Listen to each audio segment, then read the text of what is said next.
उत्तर प्रदेश स्वास्थ्य कार्यकर्ता भर्ती परीक्षा के लिए टेस्ट सीरीज की श्रृंखला चल रही थी, जिसमें हम लोग 31 टेस्ट कर चुके थे। आज हम लोग टेस्ट नंबर 32 करेंगे। तो सारे टेस्ट जो है सिलेबस के अनुसार रखे गए हैं, बहुत ही महत्वपूर्ण प्रश्न होंगे। तो चलिए शुरुआत करते हैं। देखिए, यह टेस्ट सभी राज्यों की भर्ती परीक्षाओं के लिए महत्वपूर्ण होंगे।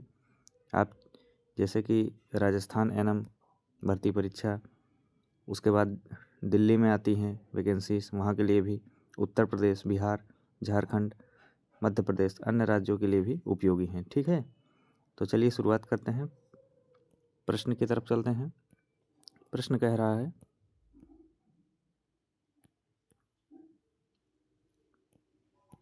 है अंडाशय चक्र का आरंभ करता है, बताइए। FSH, एस्ट्रोजन, LH, प्रोजेस्टेरोन, बताइए। प्रश्न संख्या में बताइए। तो इसमें क्या हो जाएगा? इसमें हो जाएगा ऑप्शन नंबर ए, FSH। देखिए, FSH क्या है? ये एक हार्मोन है जो यौन विकास और प्रजनन में अहम भूमिका निभाता है। यह हार्मोन पिट्यूटरी ग्रंथि से स्रावित होता है। दोनों पॉइंट याद रखिएगा। यहाँ से प्रश्न बन सकता है किस ग्रंथि से स्रावित होता है, तो पिट्यूटरी ग्रंथि, याद रखिएगा। और ये क्या होता है? ये FSH एक हार्मोन है। क्या है? हार्मोन। चलिए अगले प्रश्न की तरफ चलते हैं। प्रश्न कह रहा है 40 दिन के रजस्राव चक्र में अंडोत्सर्ज होता है, बताइए। 40 दिन के रजस्राव चक्र में अंडोत्सर्ग होता है, बताइए। 14वें दिन, 20वें दिन, 26वें दिन या 30वें दिन? प्रश्न संख्या 127 में हो जाएगा ऑप्शन नंबर सी, 26वें दिन। देखिए, दो पॉइंट याद रखिएगा। 40 दिन के मासिक धर्म चक्र में जो ओवुलेशन है वो कितने दिन का होता है? 26वें दिन का। और 28 दिन के मासिक धर्म में 24वें दिन का होता है, 14वें दिन का। दोनों पॉइंट याद रखिएगा। 40 दिन वाले में 26वें दिन और 28 दिन वाले में 14वें दिन। ये दोनों पॉइंट याद रखिएगा। चलिए आगे बढ़ते हैं। अगला प्रश्न कह रहा है वजाइना के नीले विवरण को कहते हैं, बताइए। देखिए, यह क्वेश्चन जो है UPPSC स्टाफ नर्स 2017 में पूछा जा चुका है, और DSSB अर्थात दिल्ली बोर्ड, तो दिल्ली बोर्ड की जो परीक्षा थी एनएम की, उसमें भी पूछा जा चुका है, तो बहुत इम्पोर्टेंट है। तो बताइए प्रश्न संख्या 28 में क्या हो जाएगा? 128 में प्रश्न संख्या 128 में क्या हो जाएगा? इसमें होगा ऑप्शन नंबर सी।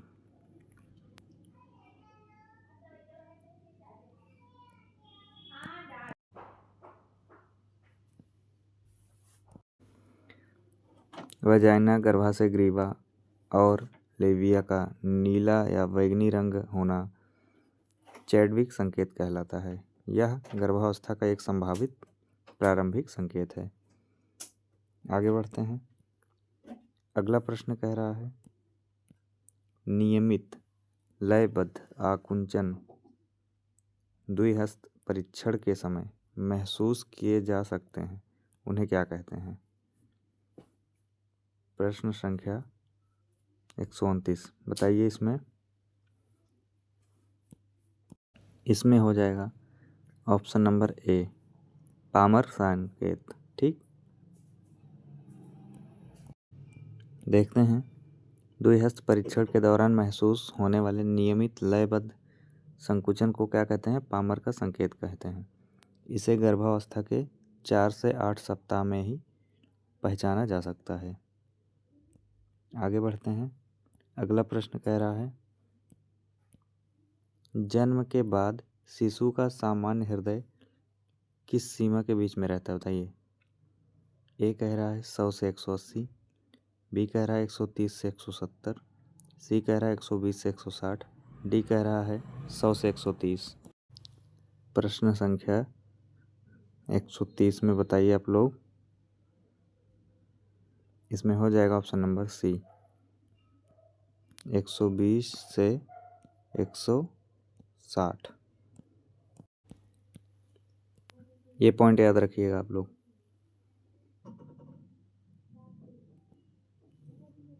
चलिए अगला प्रश्न कह रहा है मॉर्निंग सिकनेस सामान्यतः इसके आखिर गायब हो जाता है बताइए। पहले मंथ पे, दूसरे मंथ पे, तीसरे मंथ पे या चौथे मंथ पे। प्रश्न संख्या 131।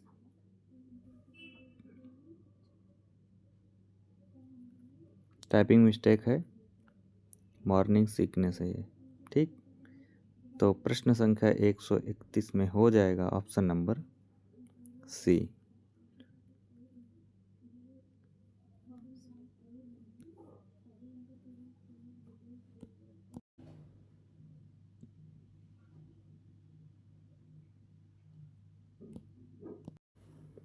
मॉर्निंग सिकनेस जो है आमतौर पर गर्भावस्था के पहले महीने से शुरू होती है और 14वें से 16वें सप्ताह तक जारी रहती है, तत्पश्चात गायब होती है। आगे बढ़ते हैं। अगला प्रश्न कह रहा है ईडीडी का हिसाब लगाने के लिए कौन सा सूत्र अपनाते हैं बताइए। यह क्वेश्चन NHM राजस्थान CHO के लिए आ चुका है। CHO पद के लिए एक बार यह प्रश्न राजस्थान गवर्नमेंट में पूछा जा चुका है। कब पूछा गया था? 2020 में।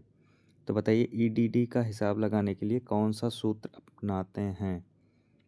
प्रश्न संख्या 132 में हो जाएगा option number A, Naegele's rule, ठीक। आइए देखते हैं। प्रसव की अनुमानित तिथि की गणना करने के लिए नेगल्स के नियम का पालन किया जाता है। इसका नाम जर्मन प्रसूति विशेषज्ञ फ्रांज कार्ल नेगले के नाम पर रखा गया है, जिन्होंने नियम तैयार किया था, ठीक। अनुमानित नियम तारीख जो है, जिसे ईडीडी या ईडीसी, वह तारीख है जब प्रसव की सहज शुरुआत होने की संभावना है, ठीक। आगे बढ़ते हैं। अगला प्रश्न कह रहा है निम्न में से किसे टेराटोजेनिक जाना जाता है बताइए। प्रश्न संख्या अगले में बताइए आप लोग क्या होगा इसमें। प्रश्न संख्या 133 में इस प्रश्न में क्या हो जाएगा? इसमें हो जाएगा rubella. Option number B correct है। आइए आगे बढ़ते हैं, देखते हैं। देखिए टेराटोजेनिक एजेंटों के संक्रामक एजेंट में क्या क्या हैं? रुबेला हैं और क्या क्या हैं? Cytomegalo virus, varicella, herpes simplex, ठीक। इसी तरीके से और भी हैं। ये पॉइंट आप लोग नोट कर लीजिए, एग्ज़ाम की दृष्टि से बहुत ही महत्वपूर्ण है। आगे बढ़ते हैं अगले प्रश्न की तरफ। अगला प्रश्न कह रहा है जन्मे हुए शिशु के लिए निम्न में से क्या बॉटल सूत्र में उपलब्ध नहीं है बताइए आप लोग। प्रश्न संख्या 134। इसमें हो जाएगा option number D. Option number D. आगे बढ़ते हैं। प्रश्न संख्या 135 क्या कह रहा है? एंडोमेट्रियोसिस इनमें सामान्य है बताइए। 4 विकल्प दिए गए हैं, बताइए आप लोग इसमें से क्या होगा। प्रश्न संख्या 135। प्रश्न संख्या 135 में हो जाएगा ऑप्शन नंबर ए। आगे बढ़ते हैं अगले प्रश्न की तरफ। कह रहा है गर्भावस्था में ग्राहक को इसकी अधिक आवश्यकता होगी? बताइए, पोटेशियम की, सोडियम की, आयरन की या कार्बोहाइड्रेट की? बताइए, क्लाइंट जो हैं, पेशेंट, उनको किस चीज़ की ज़्यादा आवश्यकता होगी? क्लाइंट को किस चीज़ की ज़्यादा आवश्यकता होगी गर्भावस्था में? बताइए आप लोग। प्रश्न संख्या 136 में हो जाएगा ऑप्शन नंबर सी, आयरन। इसीलिए आयरन और कैल्शियम की गोली दी जाती है। आगे बढ़ते हैं। प्रश्न संख्या 137 में, सिजेरियन सेक्शन से प्रसूति किए गए शिशु में यह समस्या आने की संभावना है? बताइए।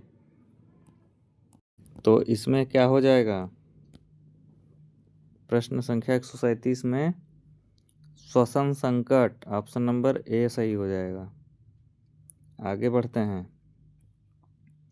अगला प्रश्न कह रहा है, प्लेसेंटा के माध्यम से मां से भ्रूण में स्थानांतरित प्रतिरक्षा है? बताइए। इसमें हो जाएगा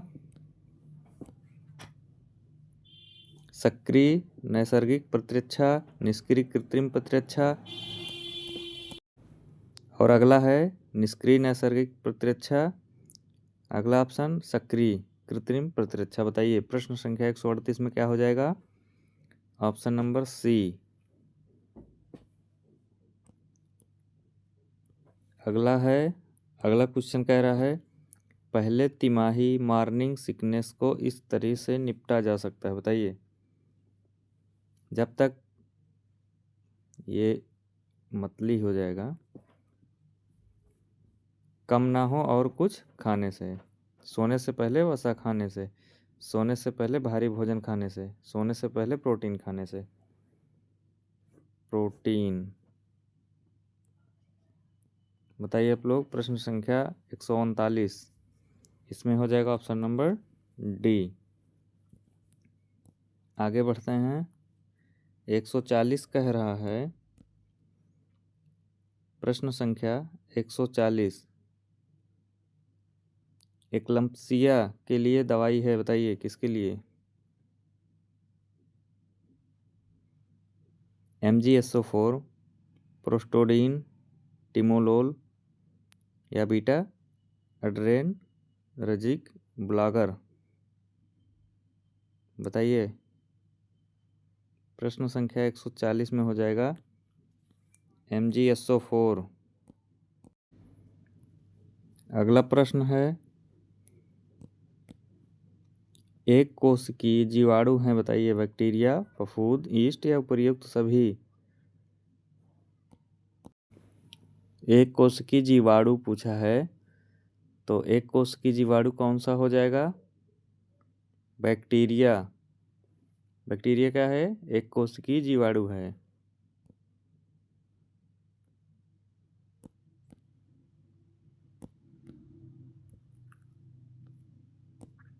अगला क्वेश्चन, कितने तापक्रम पर बैक्टीरिया की वृद्धि रुक जाती है? बताइए आप लोग। 4 degree Celsius, 6 degree Celsius, 7 degree Celsius या 12 डिग्री सेल्सियस? प्रश्न संख्या 142, इसमें हो जाएगा ऑप्शन नंबर 4 डिग्री सेल्सियस, ए हो जाएगा। आगे बढ़ते हैं। प्रश्न संख्या 143, दूध की पास्चुराइजेशन क्रिया संपन्न करते हैं? बैक्टीरिया, फफूंद, यीस्ट या जीवाणु? इसमें हो जाएगा बैक्टीरिया। प्रायः दूध को पास्चुराइजेशन की प्रक्रिया द्वारा बैक्टीरिया से सुरक्षित किया जाता है। किससे? बैक्टीरिया से, याद रखिएगा। आगे बढ़ते हैं। प्रश्न संख्या 144, भोजन को विषाक्त बनाने वाला बैक्टीरियाई समूह क्या है? बताइए। इसमें हो जाएगा ऑप्शन नंबर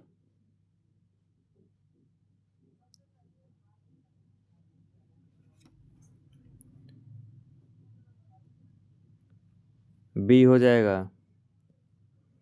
आगे बढ़ते हैं। विषयुक्त भोजन का प्रथम लक्षण है? कमेंट में अपना उत्तर दीजिए। इस क्वेश्चन का उत्तर कमेंट में आप लोग दीजिए क्या होगा।